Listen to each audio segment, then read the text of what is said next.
По времето, когато фактически аз играх там в Казанлък, имаше доста така запалени хора и доста хора ходиха на матч. Макар че нямахме и терен, ние играехме на колодрума, където беше... Де ние играем на колодрума, да? На колодрума. Нямаха терен.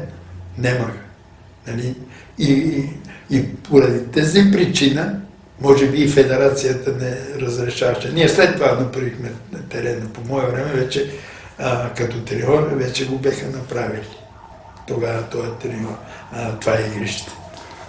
Всъщност, Деня играе, когато сте във военния отбор, играете на колодрума, Торпедо след това играе на стадион долу във военния завод. Да, и той беше сгоря, той нямаше там трева тогава, в Торпедо. След това направиха и там трева, след като стана терена. Това е просто година след като напускате Казанлък, тогава е изградено и тревното игрище в военния завод. Да, тогава стана.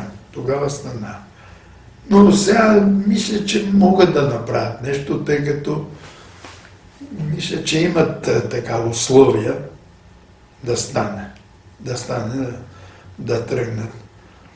Но пак казвам, трябва да има доста така, знаете какво, нали, да се вземат футболистите, не само парите, не всичко. Да, не всичко с пари се постига. Но без пари пък нищо не става.